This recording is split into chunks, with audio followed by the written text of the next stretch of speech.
भिवंडी महापालिकेच्या संदर्भातली एक महत्त्वाची बातमी, कारण भिवंडी महापालिकेमध्ये सत्ता स्थापनेसाठी मोठी राजकीय उलथापालथ होण्याची शक्यता आहे।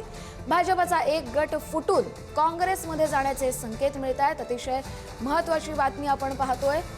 भिवंडी महापालिकेमध्ये महापौर निवडणुकीमध्ये अभेद्य युतीचे संकेत दिले जात आहेत। भाजप, काँग्रेस आणि राष्ट्रवादी शरद पवार यांचा गट यांची युती होण्याची दाट शक्यता आहे। येत्या 20 फेब्रुवारीला महापौर पदासाठी निवडणूक पार पडणार आहे, मात्र त्याआधी राजकीय समीकरण बदलू शकतात।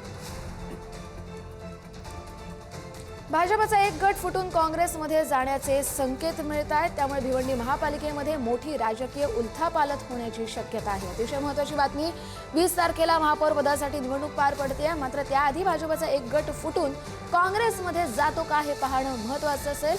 भाजपचा गट काँग्रेस आणि पवारांच्या राष्ट्रवादीची युती होण्याची दाट शक्यता आहे। आपले प्रतिनिधी निकेश शार्दूल यांच्याशी आपण या संदर्भात अधिकची बातचीत करूया। निकेश, नक्कीच येत्या 20 फेब्रुवारीला भिवंडी महापालिकेच्या महापौर पदाची निवडणूक होणार आहे, मात्र त्या अगोदरच महायुतीत असलेले शिंदेची शिवसेना आणि भाजप या दोन्ही पक्षांमध्ये रस्सीखेच सुरू असलेली आपल्याला पाहायला मिळते। कारण भिवंडी महापालिकेत सत्ता स्थापनेसाठी मोठी राजकीय उलथापालथ होण्याची शक्यता जी आहे ती आता होताना आपल्याला पाहायला मिळणार आहे। भाजप, काँग्रेस आणि शरद पवारांची राष्ट्रवादी यांची युती होण्याची दाट शक्यता जी आहे ती वर्तवली जात आहे। भाजपचा एक गट फुटून काँग्रेसमध्ये जाण्याचे संकेत जे आहेत ते सध्या असलेले पाहायला मिळत आहेत।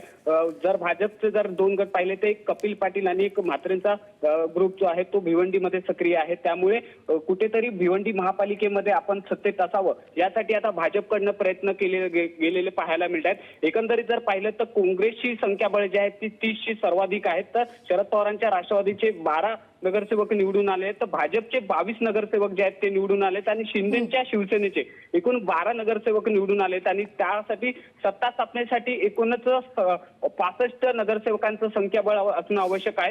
त्या दृष्टिकोनाने भाजप आणि काँग्रेस आणि शरद पवारांची राष्ट्रवादी ही युती करून कुठेतरी सत्ता स्थापनेचा प्रयत्न करते का हे पाहणं महत्त्वाचं आहे। त्यामुळे गणिताची जुळवाजुळव करताना आता भिवंडी महानगरपालिकेमध्ये सत्ता स्थापन करण्यासाठी मोठी राजकीय उलथापालथ होते का हे पाहणं महत्त्वाचं असेल। धन्यवाद तुम्ही दिलेल्या सविस्तर अपडेटसाठी।